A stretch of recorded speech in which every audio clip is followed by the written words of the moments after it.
recording at the crib, talking sports like ad lib, calling intro dibs. Kia ora and welcome. Do you want me to cut that? No, I do not. Okay. Kia ora and Sure. welcome. Got to try something new, you know what I mean? Well, maybe you shouldn't have. Yeah, that's a good point. But nah, kia ora, welcome to the CouchSide Sports Report hosted by the CouchSide Network.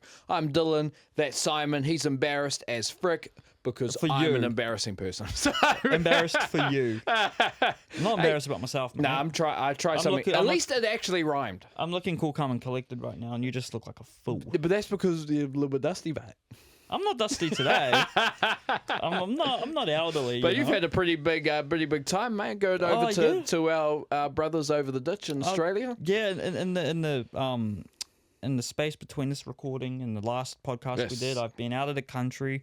I've been in the country. I've been at the 21st. I've been wasted at the 21st. I've been, regretting drinking on Sunday morning, and now I'm here, perfectly fine, ready to do what we do every week, talk about the latest and greatest in sport. Yeah, man. But no, yeah, it has been a busy week. Obviously, probably has been for you as well. Work as always. Yeah, fairly. But work's winding down to the end of the year, so.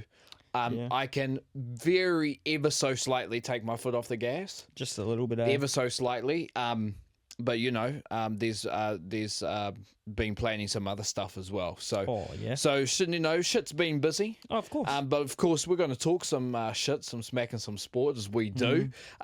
Before we rock into it, go follow us on Instagram and TikTok at couchside.network. Please. And if you are watching this on YouTube, hit us with a subscribe. We're now up to 32 subscribers. Whoop-de-dee, let's go! Wow, I wasn't even counting. Nah, that's pretty good for us starting off. So I'll take that.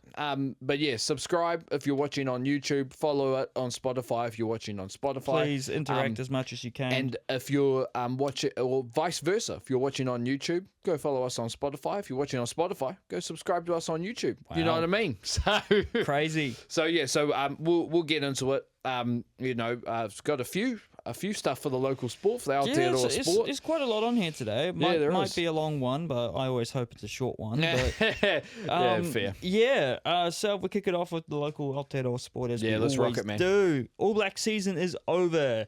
Might be a good thing or a bad thing, depending what your reaction to the All Blacks this year has been. It's been a very interesting season. A lot of ups, a lot of downs, from sweeping a third string French side at the beginning of the year to keeping the Eden Park record at Eden Park against South Africa, to losing in Argentina to the first time, to losing to England for the first time in a very long time.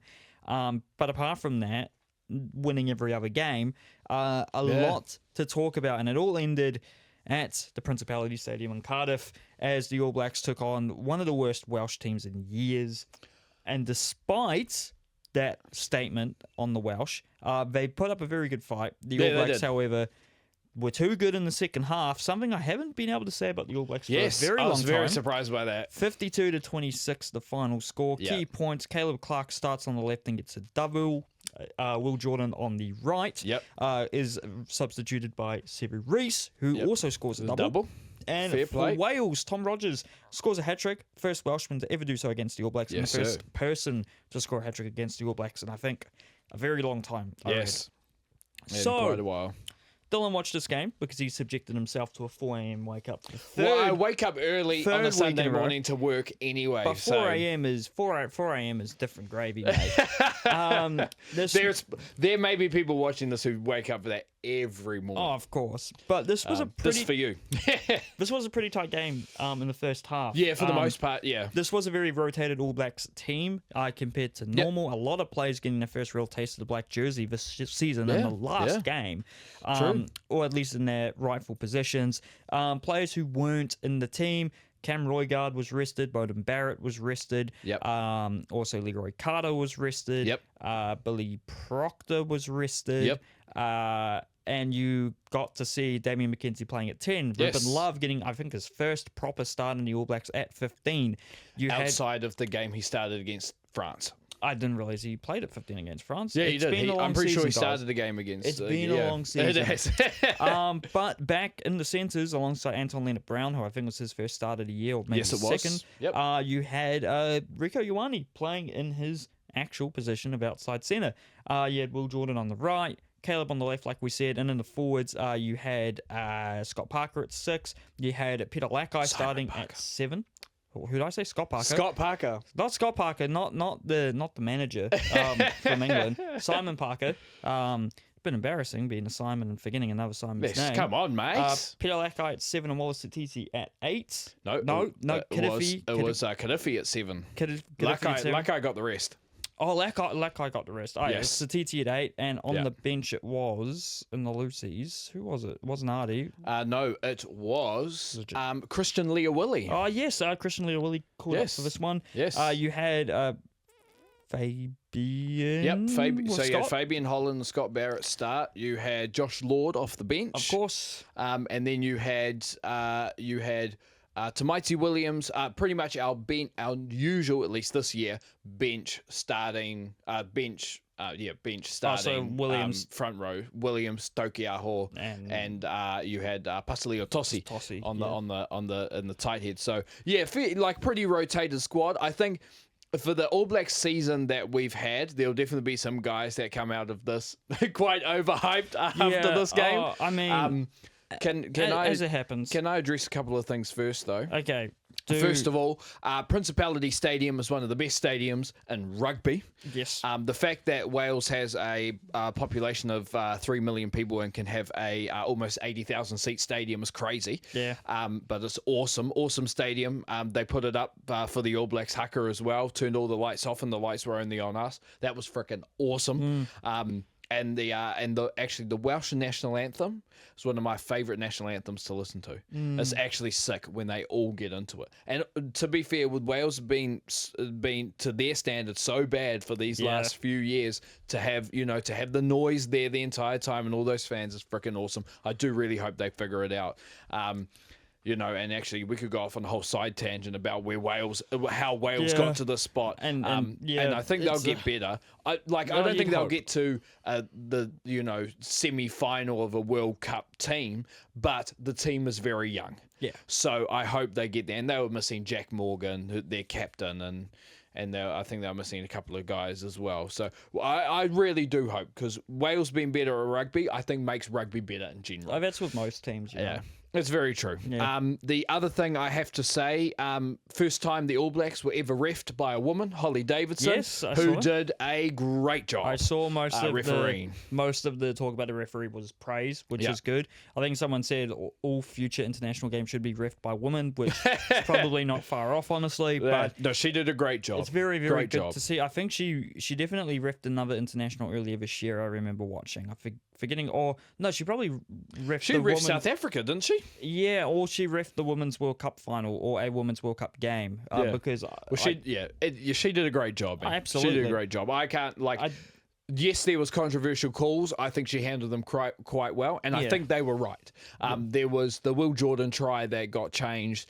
That she said was a try because she saw the ball down, but actually changed it afterwards. Even though the TMO said that there's not enough to overturn it, she was like, "Well, she pretty much said, paraphrasing, I'll be honest with you guys. There's a double movement here. We got this wrong." Oh, yeah. And she changed it herself, which at least she had, funnily enough, you the balls to be able to do it. I was going to say, you don't see a lot of refs in general make that call on their own without the TMO. No. So it's a pretty ballsy thing to do. And fair play. I do commend it, absolutely. Yeah, fair play. If we're talking, let's go into some guys that play very well. We need Caleb Clark on that left wing. Yeah. We've been saying this for God knows how long. He's got to stay healthy. He's got to. That's the big thing. That'll be the big thing over the next 2 years. I think this off season and next preseason, it will be focusing on making sure he's fully fit. Big facts. Even if they have to rest him for the start of the Blue season to get him in the top shape, I'm happy for that to happen. The Blues will have someone who can play on the wing, I'm sure. Let's hope so. I hope so.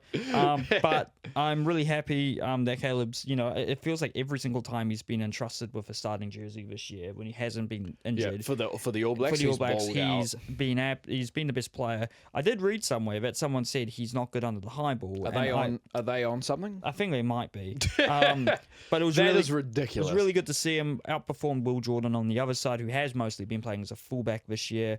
I will give Will Jordan credit here. This was his best game of the season, and that's it's good. not close. He has not been in very good form at all. Maybe the right wing is the place for him next year, but He kind of plays it like fullback anyway. it's so- like if you do want to have Jordan on the right going forward, then who do you have at fullback? Do you have McKenzie starting at fullback? Do you have Love thrown straight into it, or because of all this talk of all the other different people in the centres, does Geordie Barrett return the fullback? And he is a prototypical fullback. You know, he's got the height, he's got the boot, he's got the overall skill to be a fullback.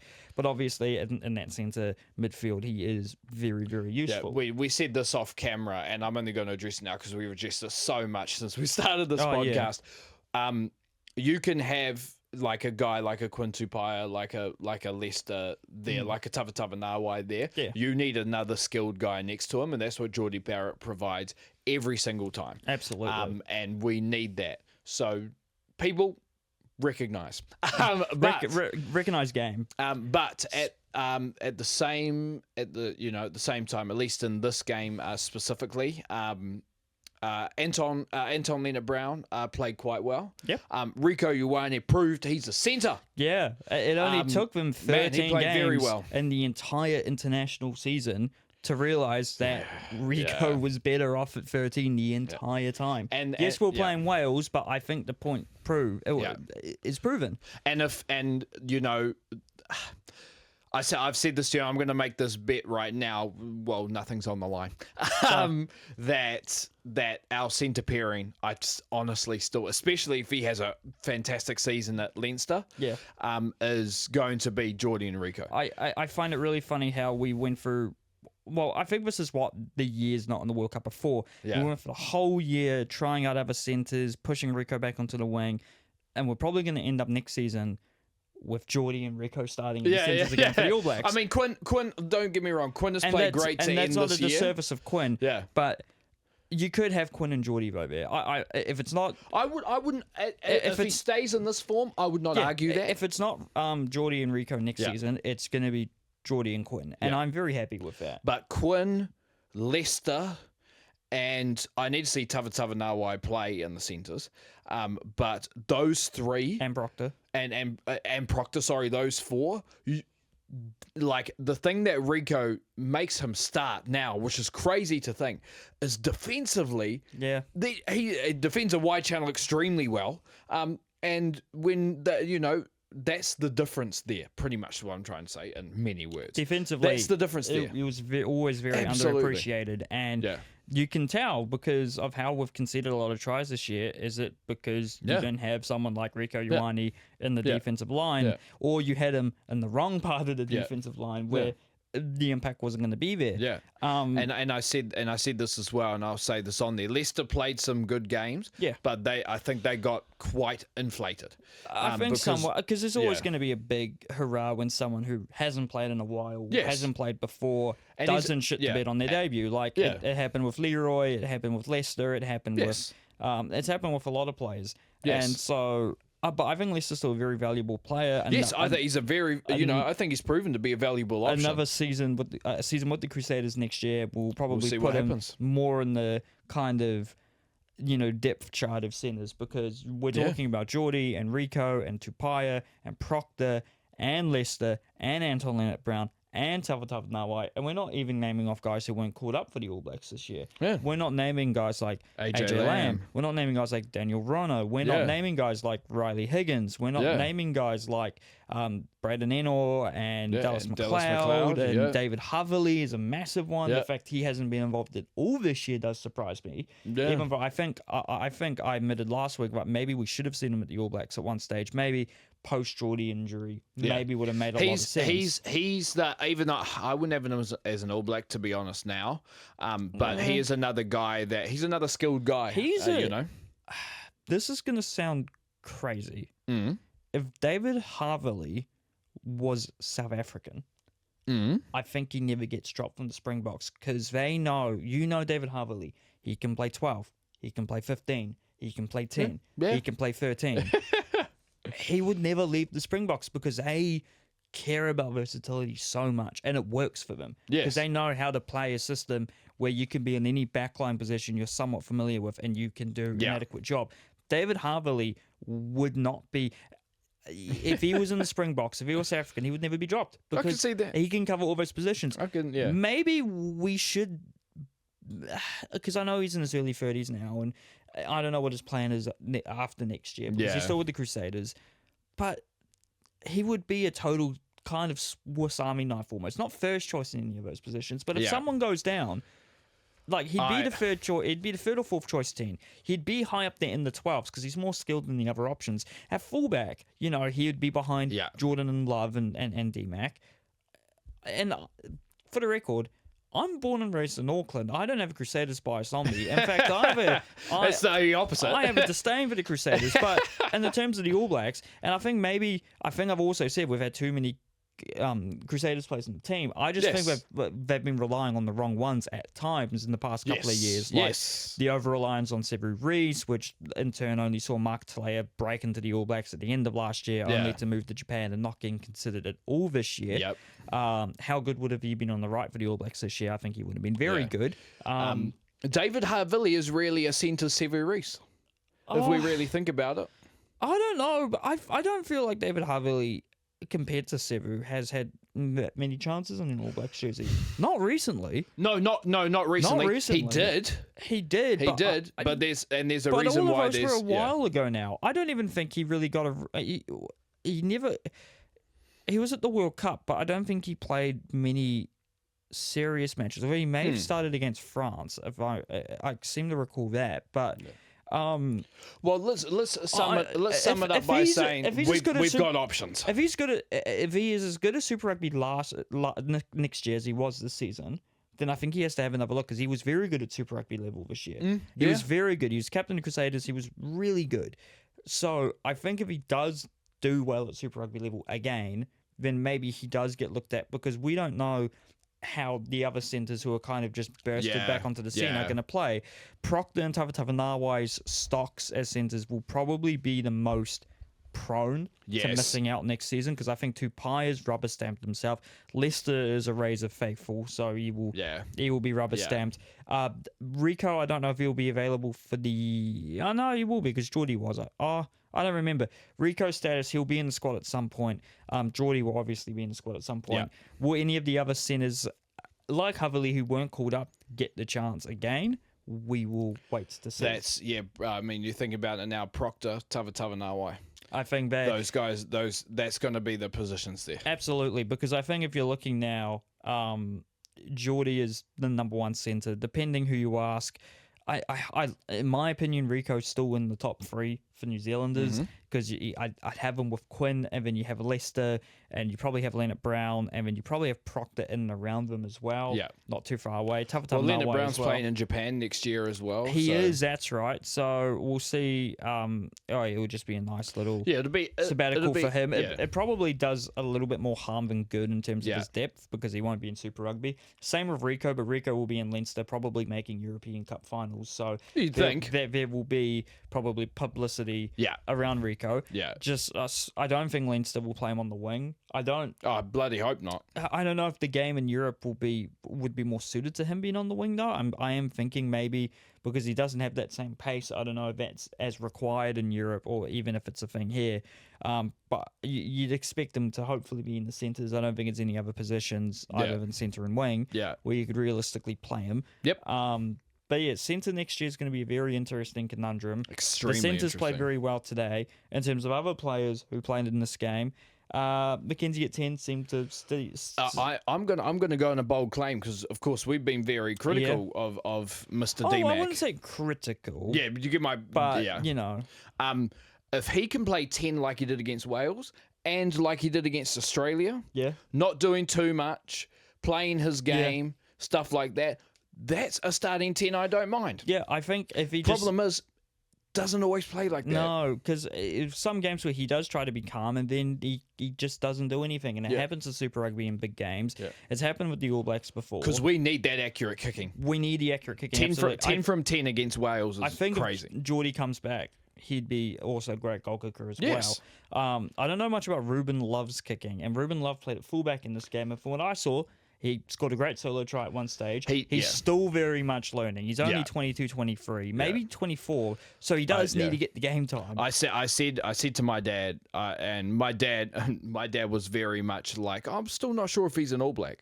I think he is. But I said to my dad, I was like, if he can, and we've said this on here as well, if he can get become a better decision maker. Yep.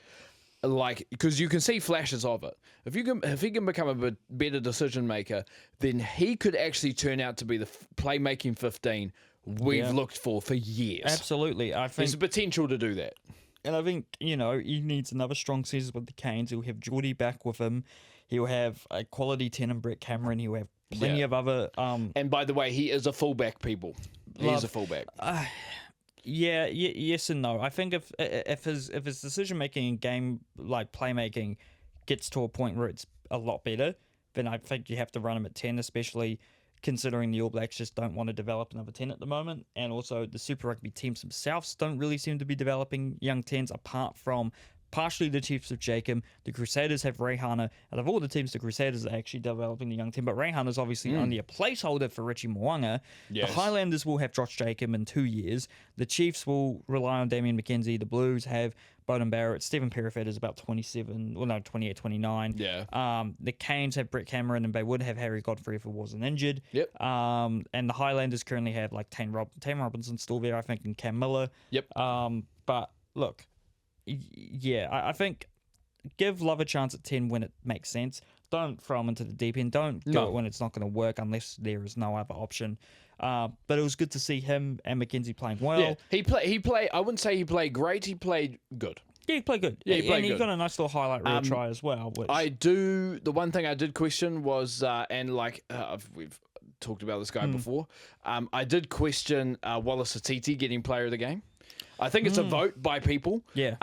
But I did question it because, yes, he was great with the ball in his hand once again, but it's the extra work outside of it. And there's a reason why Lakai started those big games in Europe and he was coming off the bench. It's because when it goes to needing to do that work, I think he goes missing. Satiti is probably that good player to have off the bench, not because he's going to be better at the breakdown off the bench or whatever, but he is going to be that higher energy loose forward. He's going to you have that running at you when you've played for 60 minutes. Yeah, tough. And if we or any other, if we're able to somehow replicate what the Springboks do with having a bomb squad, if you had two loose forwards coming off the bench, someone like Satiti who is like just going to be a nuisance, and then you had a more breakdown specialist, like almost like a Kiddafi or maybe a Lakai if he wasn't starting. Yes, that would be absolute game killer.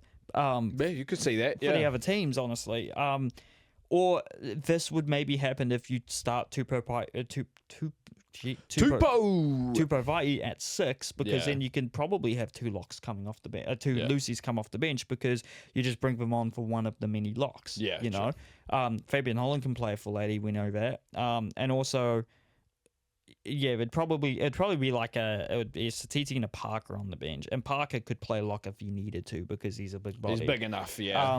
But the loosies, we're stacked for options at the moment. Next year's going to be even tougher to see if anyone can break in or if anyone falls out, because it is really tight in that loose forward room at the moment. You have Artie, you have Lakai, you have Satiti, you have Parker, you have Jacobson, and then you have and Kiddafi, and you have other guys on the fringe like Blackadder, Papali'i, Fino, even other guys like Sotutu's very much on the frame, and then all the Crusaders guys.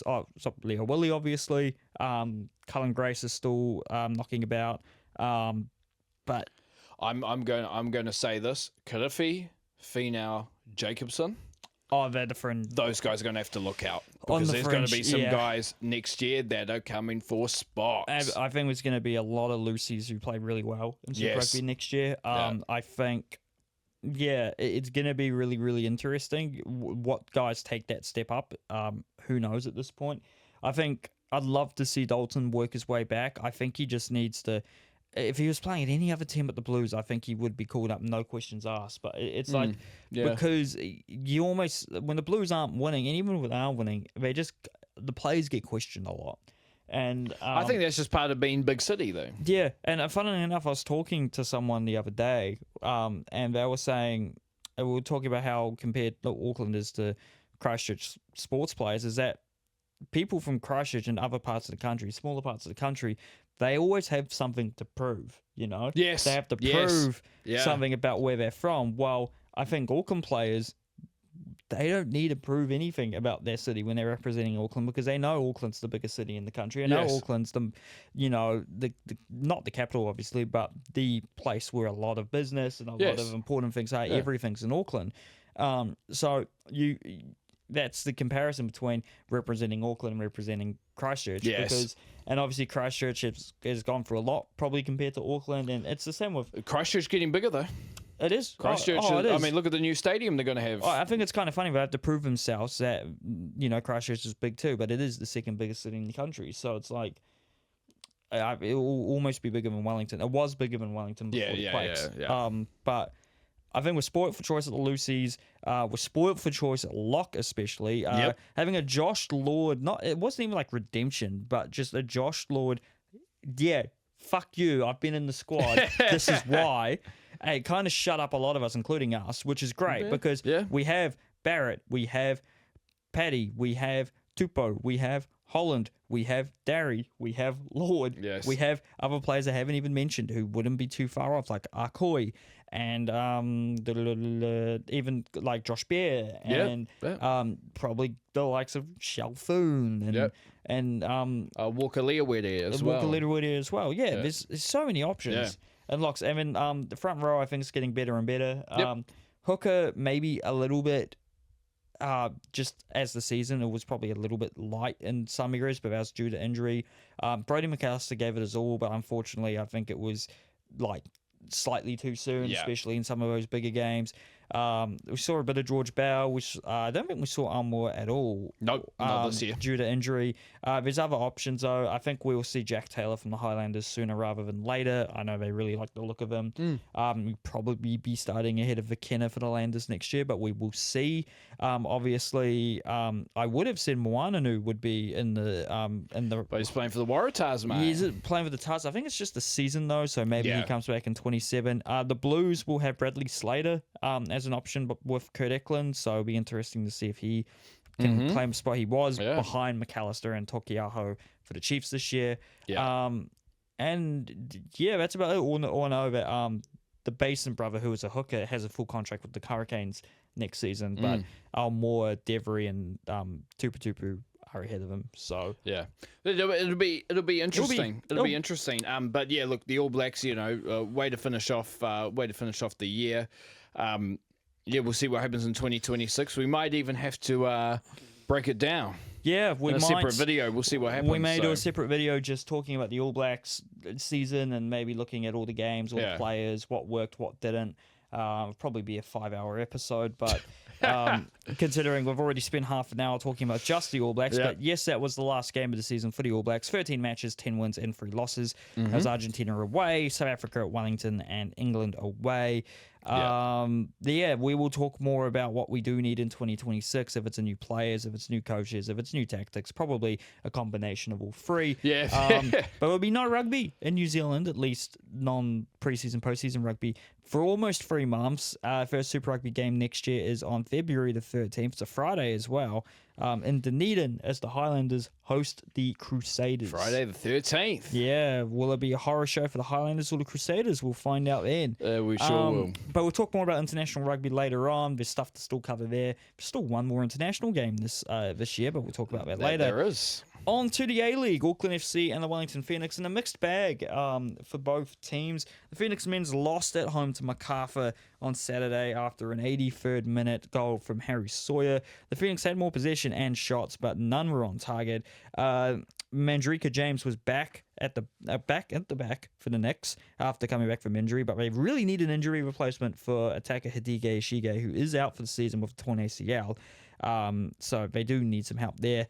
They get to host Adelaide on Saturday at 5 p.m. The Phoenix Women's, on the other hand, get their first win of the season in Game 2. 1-0 win over Melbourne Victory, thanks to a goal from 17-year-old Pia Volk, probably a name we will hear of far more often as the years go on. Is a Kiwi. and came for Wellington, obviously. But for the next women's, again, those ACL tiers, Alyssa Wynnum and Tessel Middag both suffered torn ACLs. I believe Middags was in the previous game, and Wynnum's must have been not in the game. So they're out for the season. So that's two key players. Middag being an import as well. They don't play next week, but they play on December 7th at 5 p.m. away to Melbourne I actually City. think is it, how do you say it? Is it Vlok? Pia is it Pia Vlok? I think it's Pia Vlok, yeah. Yeah. I think she's actually Aucklander. Yes, I think she came up from Auckland. I think she went down from Auckland, like most of the top Auckland talents have in the past. Because Auckland FC's team, unfortunately, won't be in the Women's A League for a couple of seasons because of delayed entry. The league has, not Auckland. They'd be in the league this season if they could have. Fair.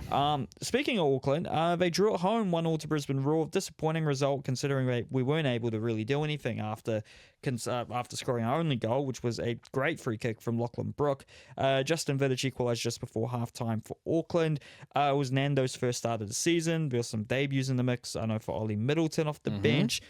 Still missing the likes of Dan Hall, Logan Rogerson, Hiroki Sakai, and Jake Brimmer. So a lot of players out injured. Auckland FC still undefeated though? Still undefeated. I don't think we're top of the table anymore, but we're very much near it. We host the Newcastle Jets next week on Sunday at 3 p.m. But after that, we host the second derby of the season against the Knicks, which I just brought my ticket for yesterday. Is that Mount Smart? It is at Mount Smart. I might have to grab a ticket, you know. Well, I might need someone to sit next to me in the GA at the top, so do let me know. Oh, I might have to leave you know, mate. Can't promise you a ride, though, unfortunately. As we move on to the end of the International Netball year, which has also been a very interesting year for the Silver Ferns, mostly internal drama, but they've only came out losing the 2 or 3 games to Australia and one to England, as they beat England in Game 3, 55-49 to win the series they had over in Pomland. In Pomland. Be interesting to see next year. I don't think the Netball World Cup is till 27, so it will be interesting to see how they shape up. A lot of key Silver Fern players will be playing in Australia next year, so it will be interesting to see how much influence it has over Silver Fern selection and who is able to stake their claim in the Premiership without a lot of those top players.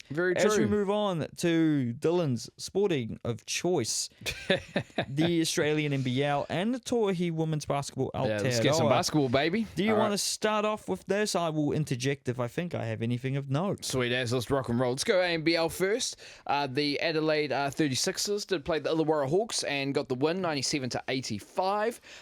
The Southeast Melbourne Phoenix away, huge win over the Brisbane Bullets, 103-76.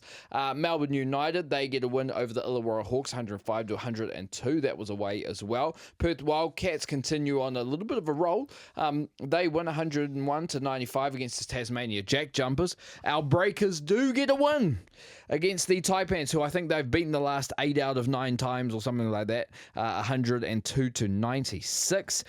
36ers get another win this week, winning 94-81 against the Southeast Melbourne Phoenix. The Jack Jumpers then get the win against the Kings, the Sydney Kings, 104-81. And then the Melbourne United get the win against the Perth Wildcats, 98-87. And then we'll move on to the Tauihi Women's Basketball, which is their second to last round. Penultimate. Actually. So the Southern Hoi Ho get the win in the Southern Classic against the mainland Pokai. You've been waiting to say that for a while. 99-94. The Northern Kahu get what is either their first or second win of the season, beating the Tauranga Whai 81-66. And then the Tauranga Whai lose again to the Tukumanawa Queens, this time 88-82. And then with 1 round to go, the Southern Hoi Ho, shout out to Otago, on top of the table. The Tukumanawa Queens are very close second, so both teams are 7-4. Then the Whai and the Pokai are 3rd and 4th respectively. They're both 6-5. And then, with either 1 or 2 wins, the Kahu are 5th, aka last. Hey, wins on the board with 1 round to go. Let's get into some football, big man. Oh, yeah, and this is just very brief. The All Whites international window has come to an end after a 2-0 loss to Ecuador in New Jersey. Ecuador are ranked 23rd in the world and New Zealand 86th. Just for some context, we weren't expected to win this game comfortably, but we probably would have liked to have scored a goal like we did against Colombia, or maybe been a little bit more into it. Nelson Angulo opened the scoring in the 50th minute, while Leonardo Campana added the second in the 83rd.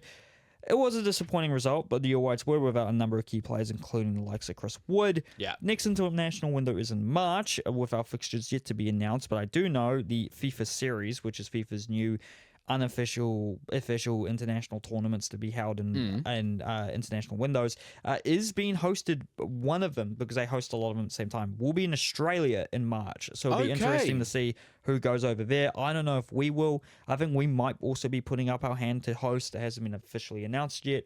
But it'll be interesting to see. Who we play will probably be influenced by the FIFA World Cup draw, which I'll talk about in a second. Not a second, in the next section, as that is in less than a month. Wow, that's come up quick. And moving from football to cricket, the Black Caps are still taking on the West Indies, and they've swept the ODI series. 2 have been played since our last podcast. In ODI 2... Hold on. Pause. No, Dylan, you did this last week. Don't care, I'm doing it again. Dylan, you did this last week. You did... Liam, let's go. This is not fair on Liam. He didn't ask for you to make fun of It is just cricket. fun. I'm not making fun of cricket. I'm making fun of his reaction to what I said. He didn't even say anything last week. I know. I mean, when I first said about bring the pillow. Oh, yeah. It's just, honestly, it's for, like I've said, it's for the fun and games, man. Have It's some for- fun. This is a podcast, Yeah, but you man. did it last week as well. It's, you can't repeat the same bit twice. Yes, you can. Of course you can. That's Oh, what comedians do. That's why they yeah. earn so much money. Yeah, but those are actually funny. Yeah, I know. But You're smiling, so who cares? yeah, because once again, Dylan's embarrassing himself on the podcast. Yeah, that's funny. See what I mean? Yeah. Got to have some self-deprecating humor. Join us next week when Dylan takes a shit on the couch.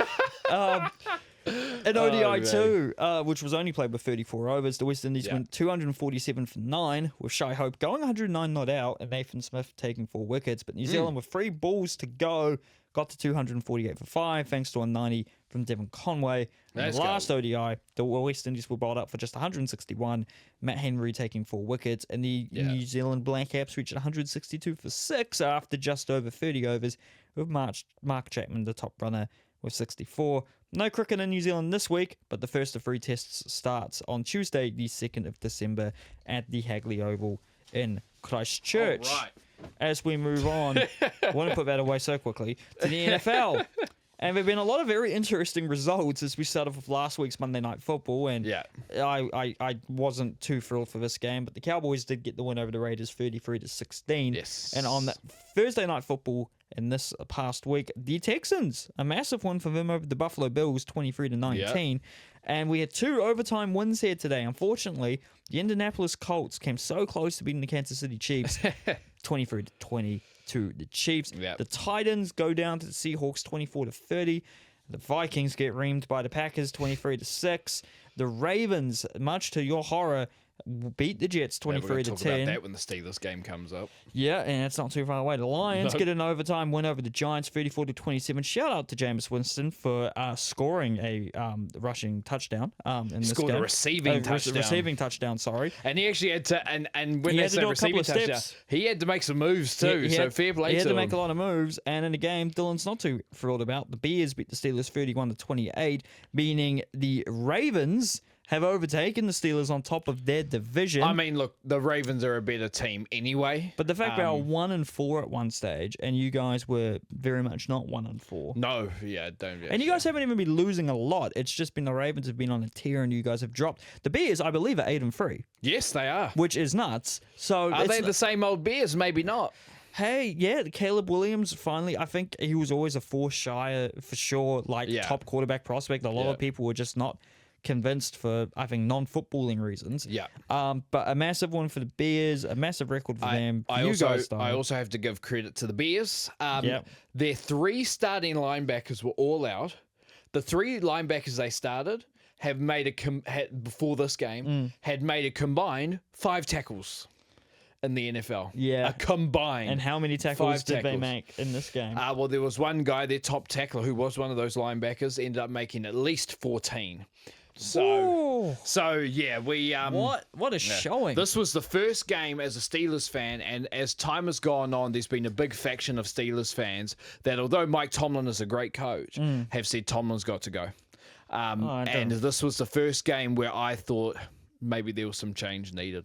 I think we'll still end up over 500. Yeah. If we end up making the playoffs, we're not winning a freaking game. But if you do win a game, If we do win a game, even then, I might have to say, are we stagnant? Because for the last 8 years, it has been the same. And I've appreciated it because, man, you look at other teams. I've been just up and down, where they've been up and down. Right. Don't know their identity. Steelers and Packers. Yeah. Those two teams specifically always compete. You just need to find that next long-term coach, Yeah. And that's hard because and the Steelers the Steelers since 1969 have had 3 coaches. Shit. Chuck Noll, who started the Steelers as the Steelers we know. Yeah. Bill Cowher and Mike Tomlin. And that is it since 1969. That's nuts. So we'll see what happens. It's gonna, I don't know what's gonna happen. I thought it was more a coordinator thing, but those coordinators are still working under Mike Tomlin. So, of course. Yeah, I mean, I don't know what's going to happen. I don't think the Steelers can stagnate for this long because even if we don't finish in the playoffs, we'll finish above 500, get a mid-pick, first-round pick again. Who knows? So we'll see what happens. We'll see what happens. I think we have the talent to be better than this, but we'll see what happens. Oh, yeah, when you got Aaron Rodgers for sure and other players in all the other positions as well. But after that, the Bengals go down to the Pats 20-26. The Raiders lose to the Browns. Shadow Sanders, first start in the NFL, gets the win. At one stage, put up a 52-yard pass. Myles Garrett couldn't believe his eyes. He didn't realize a quarterback on his team could actually do well like that. Yeah. Also, Myles Garrett can't complain about the Browns losing because he signed a long-term contract there. Exactly. So Myles, don't give us that shit. The Jaguars beat the Cardinals 27-24, and the Cowboys beat the Eagles 24-21. Big win for Dallas. The Falcons beat the Saints 24-10, and the Buccaneers were being absolutely demolished by the Rams when I left work. And they were absolutely demolished by the Rams 34-7. Yeah, yikes. And then tomorrow on the Davis podcast comes out, the 49ers will play the Panthers. Yes. This upcoming week at NFL is an interesting one and a popular one because it is Thanksgiving on Friday. So in NFL, traditionally, both the Detroit Lions and the Dallas Cowboys host games on Thanksgiving. The Lions host the Packers at 7, which will be a big game, and the Cowboys host the Chiefs, which will also be a big game at 10:30. But the Ravens also host a game on Thanksgiving this year. They host the Bengals, and then the Eagles play the Bears on Saturday at 9. I don't know if that's also usually a thing with Thanksgiving to play the day after. I am not sure if that's the case. Is that an international game? No, it's in Philly. No, it's in Philly. I thought so too, but maybe it was a post. I don't know. Anyway. It's a Friday night game in the NFL, which you don't really see.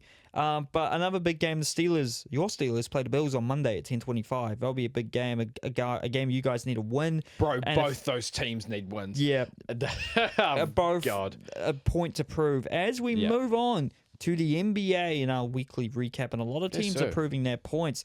The Detroit Pistons, 12 straight They're on a wins. flyer. Cade Cunningham. I'm going to double check this as well because I think they played today as well. It could be 13. But the Pistons are on. No, the Pistons. And I didn't realize last year was when they lost 28 games in a row. I thought that was maybe a couple seasons ago. No, that was last year. Jeez, Cade was also quite good last year already, but this is just completely different. Sorry, no, the Pistons didn't play today. They did not play today. No. Did the Thunder play today? The Thunder did play, and so did your Raptors, who are also on a flyer. Yeah, the Raptors, just lots of play. I think like 4 players on the Raptors are averaging over 19, which would be the likes of Scotty, RJ, I think Quickly, and God, not Pearl. It's not Grady, eh? Grady Dick. Yeah. Yeah. Is it? That's averaging it's 19. Grady. Oh, he could be. I'm gonna double check this lineup. I'm going to double check this lineup. Definitely a better guard pick than Malachi Flynn was the other year. No hate to Malachi Flynn. It's not it's not Mamukashvili. It could be Mamukashvili. Yeah, who's been starting for you guys, been pretty good. So he's been an excellent. Also, Scotty Barnes has the most raucous nickname ever. What's the nickname? There's been a few. Nah, the what? You know it. Is it a bad word? No, it's not a bad word. Okay, no, I was scared. No, technically not a bad word. Technically. Yeah, technically. It depends. I guess it all depends on context. Does it start with R? No, it starts with S. Oh. Does it end in Z? No. No, it Or, doesn't. or C? It ends in M. Have you never heard Scotty Barnes be called this? I will say it. But are we going to get in trouble? I don't think so. Well, what's the word after the letter after S? P. Yes. Have you never heard him be After called P. that? I probably have. I just can't think of it now. Yeah, SPE. SPE. Yes. Am I going to have to spell this out? Oh, Or am I are you going going to to say it? sped? No. Oh. No. It's a fairly long word. Oh. Have you ever been heard him called Oh, that? the special one. No. What? The Spectrum. Oh, the Spectrum. Yeah. No, yeah. That's Sorry. a raucous name, by the Sorry, way. the Spectrum. No, that's great. Have you never heard him be No, called I that? think I have. Yeah. I just had him. I mean, Scotty Barnes is playing Oh, fantastic. he's absolutely incredible. It's funny yeah. because someone's been posting the draft lottery from the 2021 Yes. 2021 draft lottery. The top 3 Eastern Conference teams in that draft lottery are now the top 3 teams in the Eastern Conference. So, hey, draft is working, Because mate. that was Detroit as well and Cleveland, I believe. Yes. Because Yep. Mobley was the same draft, wasn't he? Yes. Yes, he was. So Cunningham, Barnes, and Yeah. Mobley, it's turning into a very, Yeah. very good draft class. But there are some teams on flyers right now. But I've put something here. Before that, what's that? Simon's prediction at a Thunder winning at least 69 here we go. games is going to plan as they are 16 and what, maybe 17 and Let 1 me now. double check. I think they're 17-1 now. They probably won by 40. No, they didn't win by 40. They beat the Trailblazers. They By? did. They beat the Trailblazers. By how much? It was. No, did they? Oh my God, no, I'm wrong. Am I wrong? No, I'm not wrong. It was 122-95. Oh, so I wasn't that far off. But 27. Shea you know? went off for 37. I'm going to double check the record. I have to go to the NBA app for this, and they are 17-1. That's a lot of wins. There's a lot of wins to start the season. But yeah, you brought this up to me. yeah, because for my Warriors. I just saw it. Someone proposed to trade somewhere. I don't know where, and it had the Warriors trading the comebucket, Jonathan Kuminga. It was just a better nickname in the Spectrum. Fair. To the Clippers for Ivica Zubac, who we've talked about quite a bit on this podcast, I think. We have. Great relatively. player. Awesome center. Because you guys need a center. The yeah. Clippers are always this random team, don't really know what's ever going on with them. They've got James Harden and Kawhi right now. James Harden just went off for 55 to a Clippers record. I think Zubac is almost like, he's such a good center. He could be winning titles on another team, but he's kind of on a middling, might be in the playoffs, might be in the play-in Clippers team. Yeah. Which, I mean... which, by the way, I think Chris Paul officially announced that he's retiring after this year. Oh.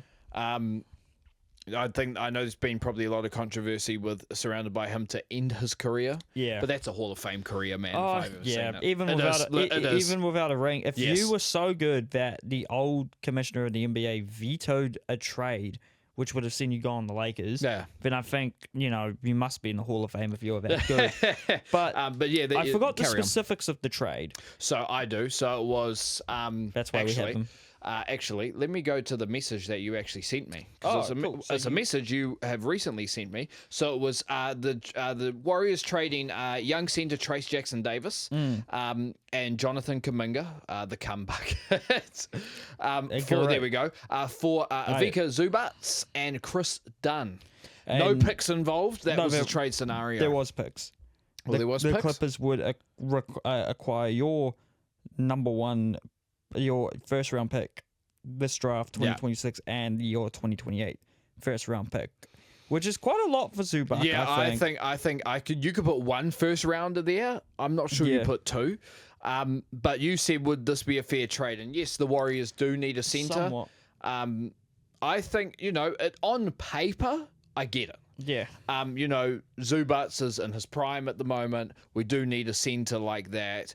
I think it would be better with a more athletic, defensively minded center, but it's not like Zubac can't play defense and not like he can't rebound. No, exactly. And finish inside. So, so I could definitely see that happening. I said to you, I personally as a Warriors fan and just as basketball guy in general, I think we are developing a good group of young players. That's good to know. You know, Pajemski, although his decision making is suspect at times, I think definitely has potential to be a good playmaker in this league. Trace Jackson-Davis has potential at centre, although he's 6'9", 6'10", so smaller but athletic. And Kuminga's obviously still very young himself. Yeah, Kuminga continues to develop. For him as well to be about decision making, and Moses Moody is very underrated. So I would like to keep those guys around as much as possible. Remember, and Will Richards come on this season as well. Remember when the future of the Warriors was Jordan Poole and Kevon Looney? Those were the days. Those were the days. It was like 2 years ago, Simon. Come on. Hey, Kevon Looney, played some great games for us. Where is he now? He's in New Orleans along with Jordan Poole. Oh God, New Orleans. Didn't realize Jordan Poole was at I thought he was still at Washington. Nope, he is in New Orleans with Zion Williamson, who before Game 5 of the NBA Finals had 2 first-round picks in the next draft, which right now all could be top 3 picks. Crazy. They had the Pacers pick, which they traded back to them, and then they had their own first-round pick, which they traded away to get Derek Queen, which great center is doing very well. Yeah, he's a young center that's going to develop. But you're one of the worst teams in the league, and you trade away your first-round pick. It's a risk. It's a risk, I think and they it's have not to trade working. Zion in order to try and salvage a pick of the same worth back. Yeah, which I think it's going to be very hard for them to do. Yeah, that's going to be interesting to see. But also, WNBA draft lottery was today, which is crazy because the draft is not till April. And the Dallas Stars, Paige Becker's team, have won it. And it looks like there is, I forgot her name, but there's a 6'6" center Spaniard of Senegalese descent waiting to be drafted. We'll see what happens. So it could be a great piece for one of the best. Yeah, that trade is interesting. I'll be honest, if they were going to put the 2 first-rounders in, I think Pajemski goes in that trade instead of Kuminga. Yeah. I think you could do that. But if... I just really don't want to trade Kuminga away because I think he could be an excellent player. Yeah, it's that risk. You know, it's that risk. Can you find and you're in a win now mode. But can you find another center who would fit the mold better than Zubac? No. And to be fair, all of our problems would have been solved. This is hindsight if James Wiseman's development had worked out. Oh, but yeah, and I still think yeah, I know that. But very obvious. But that's been coming up, right? Because we've struggled at center, and he would have. That's something the Warriors in the days never had. This all started when you guys got greedy and signed DeMarcus Cousins. I'm just saying. That's when you guys got greedy and signed Boogie. But that is the for NBA. cheap.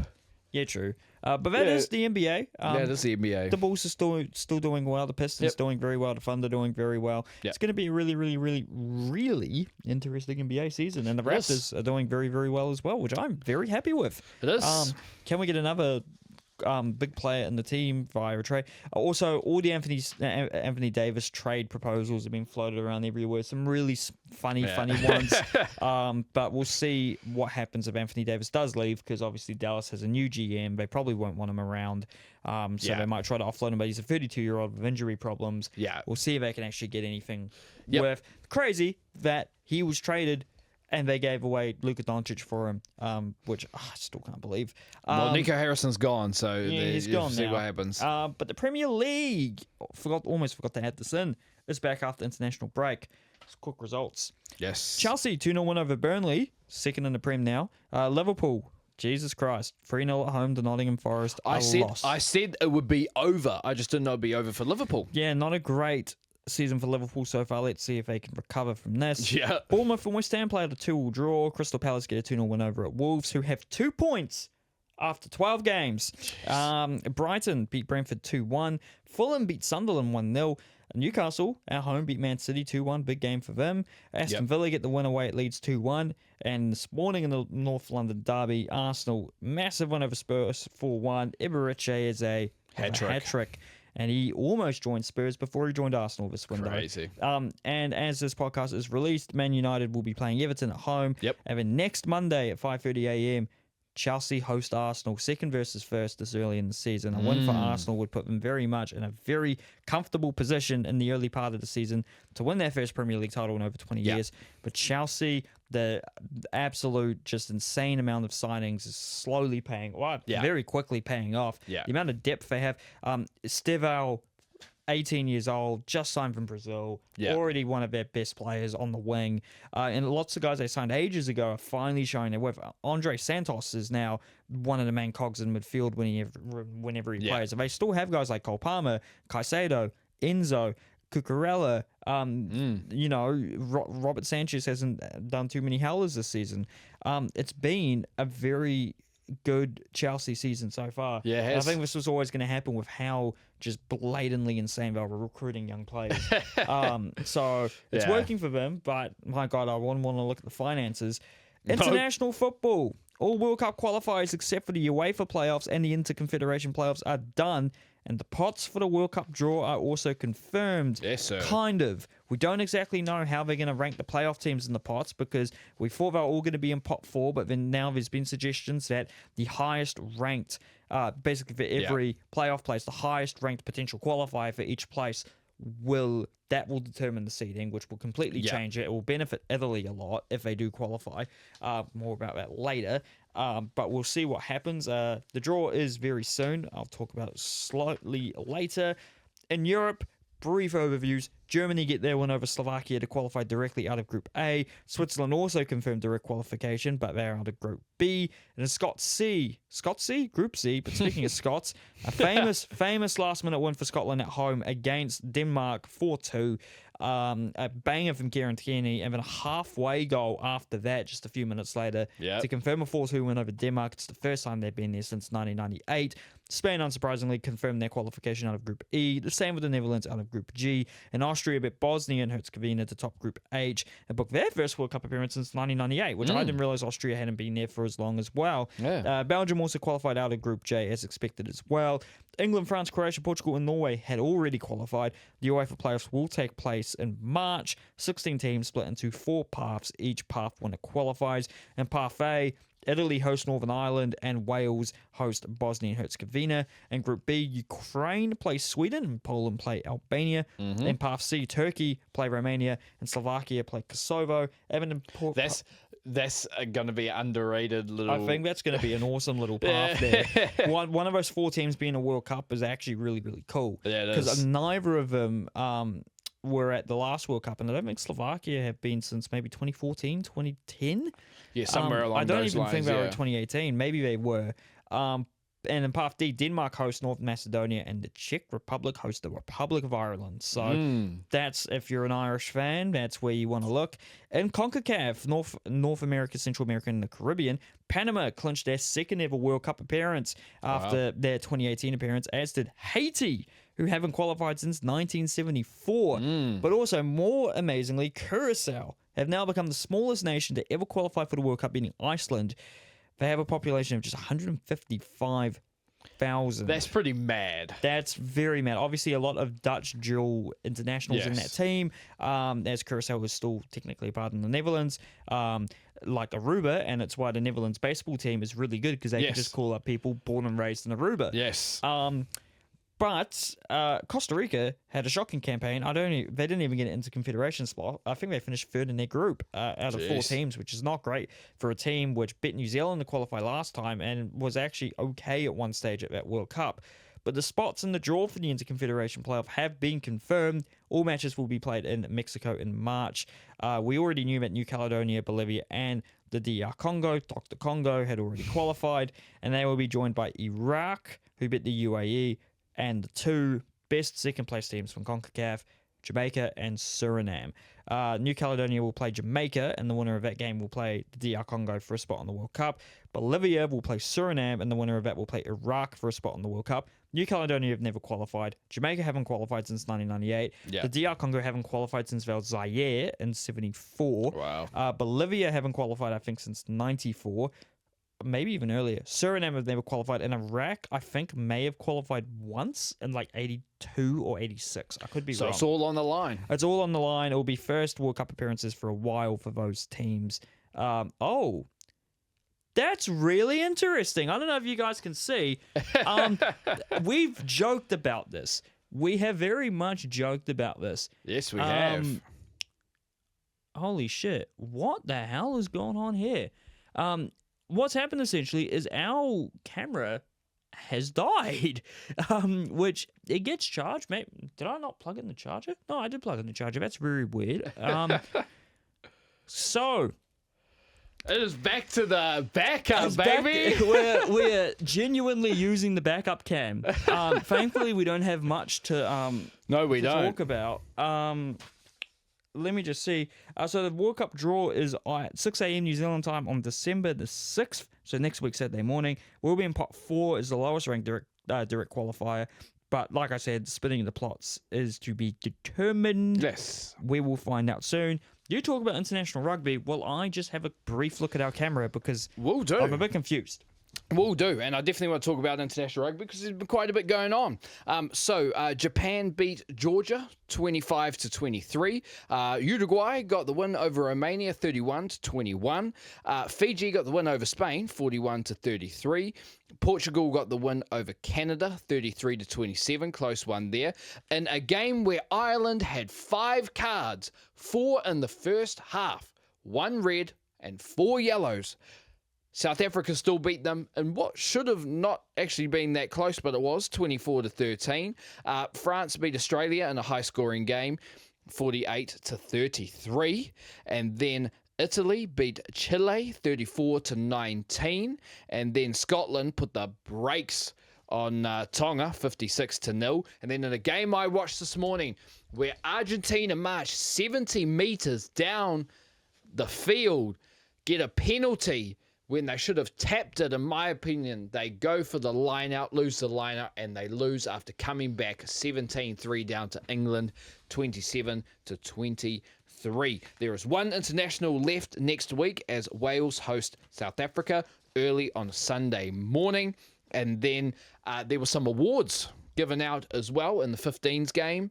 Malcolm Marx, very well deserved, although I would have loved to have seen a prop and Ox and Che win it. But I think if he was going to win it, he would have won it last year rather than this year. Yeah. But Malcolm Marx, well deserved World's 15s Player of the Year. And for the 3rd time in a row, breakthrough Player of the Year is an All Black. Fabian Holland. Satiti last year, and I guess Roygaard the year before. Nope. Mark Talia in Mark 2023. Oh, that makes sense.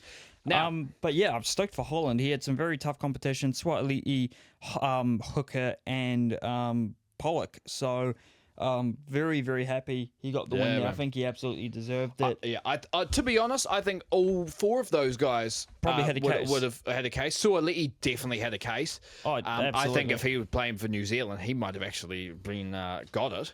I mean, yeah. Ethan Hooker played great against us against the All Blacks. I think it was a time thing. I think more people were very super high on Pollock winning the whole thing, but of course, it's Northern Hemisphere. He only played about 160 minutes of international rugby, and they tried to skew what breakthrough meant. I was like, well, Holland broke through much like Pollock and is about the same age and has played about 4 times as many minutes. Yeah, exactly. But I'm going to talk about England here. So what's been awesome is that our videos have been getting more views, so thank you for watching. Thank you very much. But we actually got a comment that I wanted to address, and I'll say this up front. If there's a comment that we do want to address, as long as it's in a respectful way, we'll address it. If it's not in a respectful way, get out. So we got a comment here. Be interesting to know why you think England are going to come off the gas. This is from when we talked about the England All Blacks game. They have one of the world's best coaching teams right now. They're young and only getting better. Probably top 3 team in the world right now. I would agree with that. Loads of depth, talent, and youth development, and currently top 4 betting odds for the next World Cup. They're in a position where I don't think I've ever seen England like this ever. Fair. Favourites for the next 6 nations, especially in the form they're in now.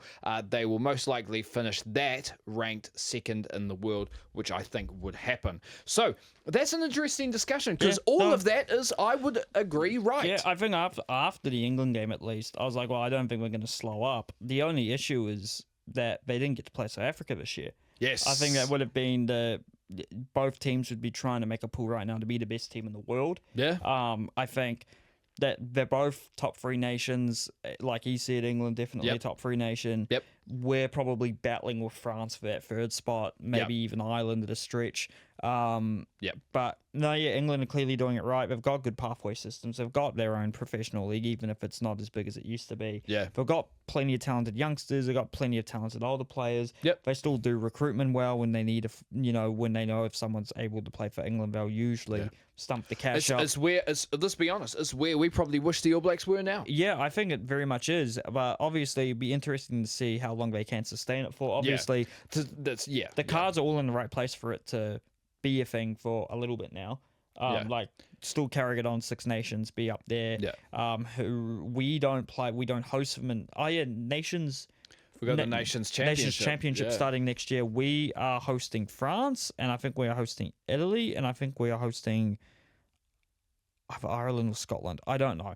We'll have more news about that when it comes closer to the time. Yeah, so it's... Yeah, and I said this to you off camera. Thank you for the comment, by the way. Thank you very much. And this in a respectful way. Love it. Yeah. But I said to you, when England get into finals, grand finals, or sometimes semi-finals, outside of 2003, where they had to grind out that game to win it against Australia, probably the best team they've ever had. Yeah. They haven't hit the mark. No. Those two finals they played South Africa, and I would say South Africa's a better team right now. 2007, I think they lost fairly heavily, and 2019, obviously, South Africa absolutely. It was the start of the South Africa we know now. It really blossomed from that game in particular, in my opinion. Yeah. So can they get over that hump? My guy who commented said, they have the potential to do it. They're in a very good position too. I think as long as next year's a very standard year for them, they'll go into the World Cup as one of the top teams, if not the top team from the Northern Hemisphere. I think South Africa will be up there. I'd love to see New Zealand maybe itch their way closer, but again, we'll have to see. Yeah, let's see. Ireland will be hoping to regain form, but who are the young guys in that team? France, obviously, have a lot of pieces they could potentially put together. And Argentina gets so underappreciated by everyone who lives north of Argentina. Big facts. Please consider Argentina because they could easily make the semis. But the draw for the Rugby World Cup will be in a couple of weeks too. We are in pot 1, obviously. Australia are in pot 2. There is a chance that we draw Australia in the group stage. That would be an insane opening game for the World Cup, and it would be the second World Cup in the row. Third World Cup in the row. We open up with a really difficult first game because we had France. And I think we had South Africa in our first game in 2019 as well. Yes, we did. Who went on to win the whole thing. 2015, I don't think we had anyone as big. No. But yeah, interesting. We'll talk about the World Cup draw when it happens. But yeah, England very much on the rise. Yeah. Would love to, but I can agree with that. They did almost go down to Argentina. Argentina maybe feeling a bit aggrieved they couldn't take that win, but Also, I'm saying it now. I hope the English will appreciate it. Pollock is a right English prick. Don't call out players. No, I'm not calling him out for his play. I think he's great, and it has. You're still calling him amazing. out. Yeah, I know, and amazing potential. But man, he's freaking annoying as frick. I mean, if he can just mature just a little bit and keep that same fire. He's going to be one of the best loose forwards England's ever had. If he's going to be in international camps with Maro Itoje, I think he'll probably learn. Yeah, Maro Itoje's world class. Don't even get me started on that guy. He's a world class player, world class person as well. So yeah, but like I said before, you have comments like that, and maybe we address them on here. I'm going to keep saying this. I'm sure Simon will agree with me. As long as you keep it respectful, we'll always respect your opinions, and I hope the rest of the comment section does as well. Maro Itoje, the only England rugby captain to ever have lunch with DJ Khaled. Well, there you go. Because there is a video. It's a very funny video. You know, DJ Khaled, he just says random shit. It's just him on the camera. Just Gatorade. And he's like, he just goes, you ever play rugby? And then he just panned. It's just like a bewildered Maro Itoje, like eating some fruit. That's getting clipped. Oh, of course.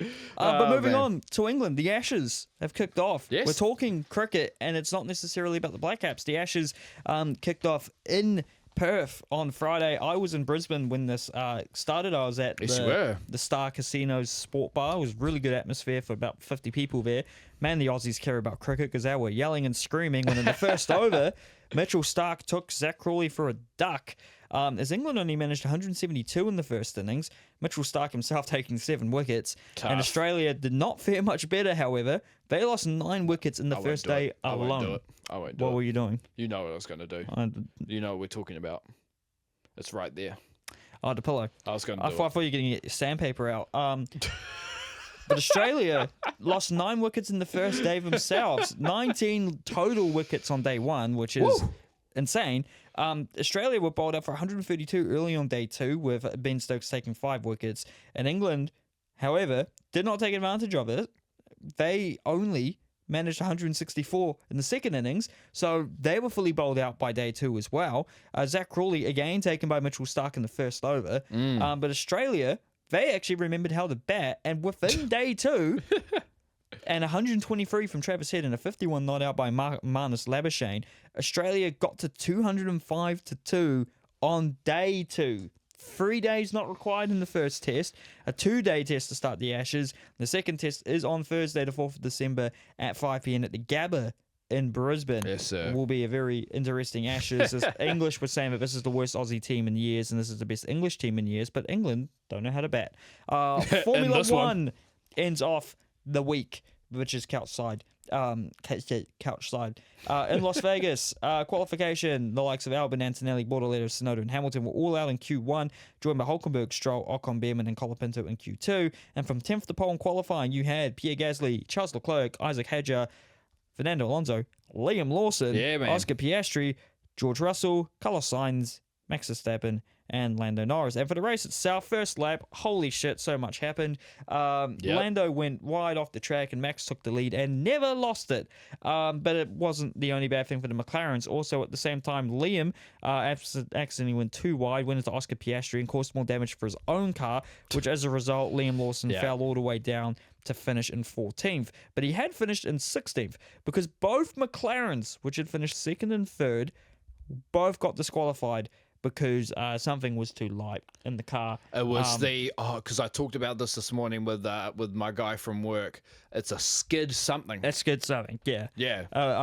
So they were both disqualified, meaning that Max Verstappen is now level on points with Lando Norris, and Lando is only level on points with Piastri. Piastri and Lando's only about 24 points Verstappen off. can actually do this. If Verstappen wins this, he's the greatest of all time because he's won 5 in a row, which matches Hamilton. No, Hamilton won 7. Not in a row. Did he not win 7 in a row? No, Nico Rosberg won in 2016. That's but right. Lewis Hamilton yes. equal machinery. You are right. So Hamilton won 2017, 18, 19, 20. So he won 4 in a row. Max has won 4 in a row. Yes. If Max wins this, it's his 5th World Drivers' Championship in a row. He'd be up there, man. I think Michael Schumacher won 5 in a row as well. I think Vettel also won 4. Yes. Schumacher's won 7, like Hamilton. Yeah. But won 4 and 5 in a row. I think Hamilton really wanted that 21 title. If Verstappen wins this, he's certainly in that conversation. Oh, absolutely. So he gets a Grand Prix win. He gets even closer to the World Drivers' Championship. So the Mercedes, George Russell and Kimi Antonelli finished 2nd and 3rd. Kimi, massive drive for him. Leclerc gets 4th. Sainz 5th. Hadjar 6th. Haas, drivers 9th and 10th. And that's about it. It was a bit of a crazy Grand Prix at Las Vegas. It always seems to be. Viva Las Vegas, baby. Viva Las Vegas. There's 2 Grand Prix left in the year, I believe. Yes. Both in the Middle East. Yep, there will be Qatar and Abu Dhabi. Yes. Qatar's a relatively normal wake-up time. I think it's like 5 or 6 in the morning. Abu Dhabi's always 2:30 in the morning. I got up for it once in 2021 and saw Max beat Lewis, so... Yes, you did. The only time I ever need to watch it, really. But it might be worth... I think if Norris wins by a certain amount, he can win the World Drivers' Championship at Qatar. But if he bottles it, and if Oscar bottles it, then Max could be going into Abu Dhabi with a genuine, easy chance to win another World Drivers' Championship. That's mad. Qatar is probably going to be much must-watch F1. Before we quickly wrap it up, I will double-check if it's this coming weekend or next coming weekend. I don't know if Qatar. Yeah, if I'll have one more little break. Also, while you're doing that, you can check that. I'm going to say, I'm sure you would have seen... It's on Monday 5 a.m. There you go. Yeah. Yeah. Well, there's a very adventurous. Adventurous? Yeah, well, we had to go backup camera on it. Oh yeah, and then I just turned the camera back on and it worked. So Yeah, so a very that's fun. adventurous episode of the CouchSide Sports Yeah. Report. Hope you enjoyed what you listened to, especially if you got to this point. Leave a nice comment, Yeah. and we might feature it in the next podcast. Leave a nasty comment. Maybe we still will because we haven't had a hater yet. So Actually, we have. I don't think it was really a hater. It was It's a TikTok one. yeah, but it wasn't a hater.